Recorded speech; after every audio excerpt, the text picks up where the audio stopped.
지금 제가 와 있는 곳은 경상북도 상주에 있는 상우리 7층 석탑이 있는 유적지입니다. 골짜기 안쪽을 7, 8km 정도 들어오면 이와 같이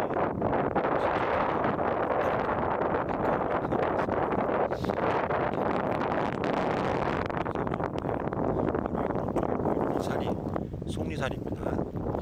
이 속리산은 지금은 충청북도와 경상북도 경계를 이루고 있지만 예전에는 명확하게 구분되는 경계가 없었기 때문에 이 상우리 7층 석탑은 속리산 자락에 있었던 사찰에 세워진 석탑이라고 볼 수 있습니다. 이 탑은 1977년도에 무너져 있던 것을 현재 위치에 복원을 했다고 합니다. 아주 오랫동안 무너진 상태로 방치되어 있었던 거죠. 그리고 전하는 바에 의하면 장각사라는 절이 있었다고 하는데 명확한 것은 아닙니다. 어쨌든 탑이 원래 위치라면 저 탑이 있는 이 밭 위쪽에 아마 법당이 있었을 걸로 보이는데 현재 단을 이루면서 넓은 대지가 있습니다. 지금은 이처럼 과수원이나 또는 다른 작물을 경작하는 경작지로 변해 있는데요.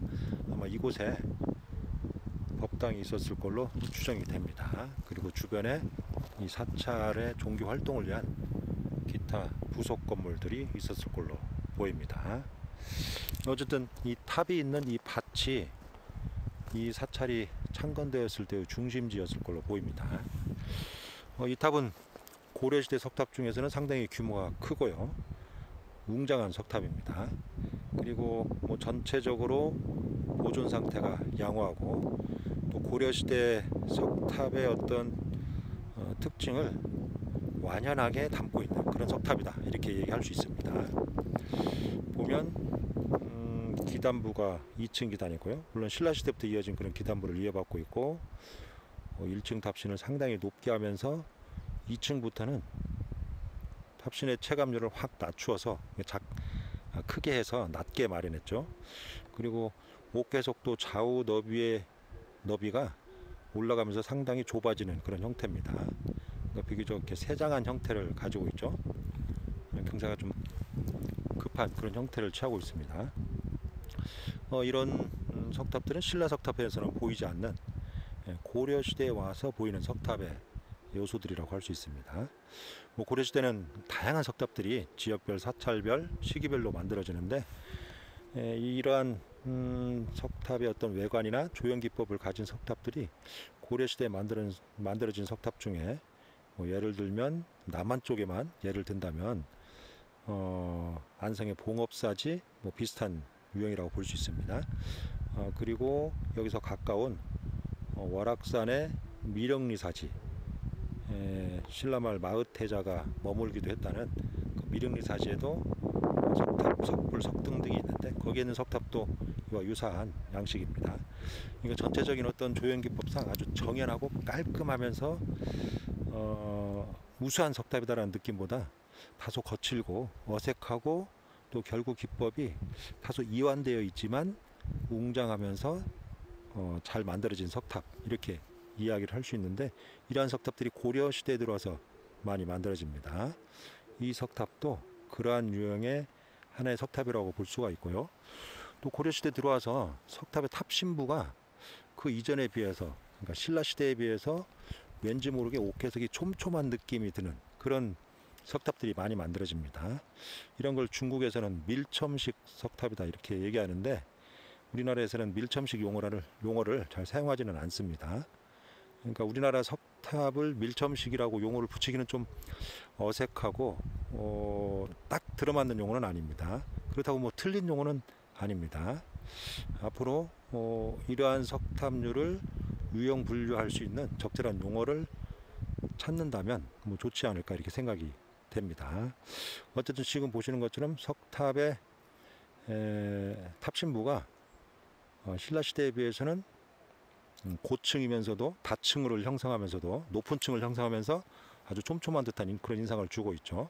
고려 시대에 요나라와의 어떤 관계 속에서 이런 석탑들이 만들어진 게 아닌가, 이렇게 생각이 됩니다.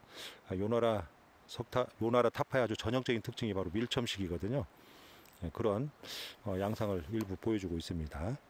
그리고 고려시대에 와서 신라시대 석탑의 조형기법이나 양식에서 계승은 하지만 부분적으로 계승을 하지만 이제 새롭게 벗어나서 그러니까 탈신라화된 석탑, 그래서 완전히 고려화된 고려적인 모습을 담고 있는 석탑들이 고려 건국 직후를 지나면서 어느 정도 시대가 지난 뭐 고려 광종 현종 때에 오면 그러한 양상들이 나타나기 시작하는데, 이 탑도 바로 고려 시대에 와서 신라 시대의 석탑 양식을 완전히 벗어난 고려화된 그런 석탑 양식을 보여주고 있다는 점에서 석탑의 역사상 중요한 석탑이라고 할 수가 있습니다. 한번 가서 그러면 세부적인 석탑 양식을 한번 가까이 가서 한번 보도록 하겠습니다. 상월이 7층 석탑인데요, 상당히 규모가 크죠. 그렇지만 탑신부가 올라가면서 옥괴석이 좁아지면서 아주 날렵한 그런 인상을 주고 있습니다.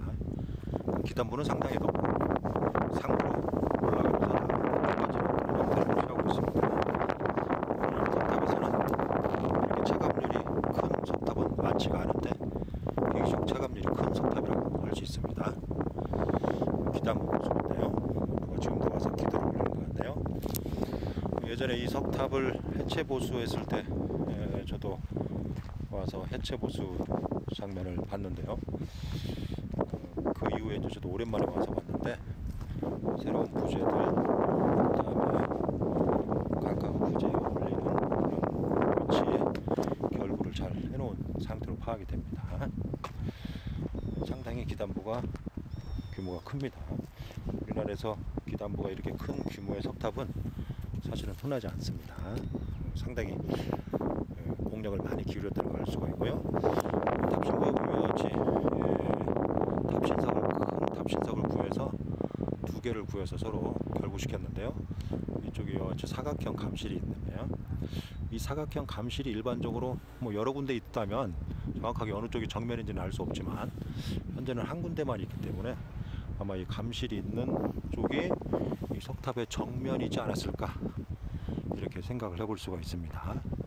감실의 깊이가 깊지 않기 때문에 뭐 사리를 오셨다고 하기는 그럴 것 같고 어떤 특수한 장치를 했지 않았을까 생각합니다. 구멍도 일부 있는 걸로 봐서 금속 장식을 하지 않았을까, 이렇게 생각이 됩니다. 그리고 그 이후에 1층 옥회석을 올렸는데요, 옥회석 규모가 워낙 크다 보니까 현재 4장을 활용해서 붙여서 하나의 옥회석이 되도록 했습니다. 뭐 그 2층, 3층도 마찬가지네요. 상당히 규모가 클 경우 하나의 돌로 하기가 너무 힘드니까 여러 장을 깎아서 맞춘 그런 옥회석이라고 할 수 있습니다. 옥계 받침이 높은 5단으로 형성되어 있지만 안쪽 깊이 옥계 받침을 마련하는 게 아니라 처마에서 가까이 옥계 받침을 마련을 했습니다.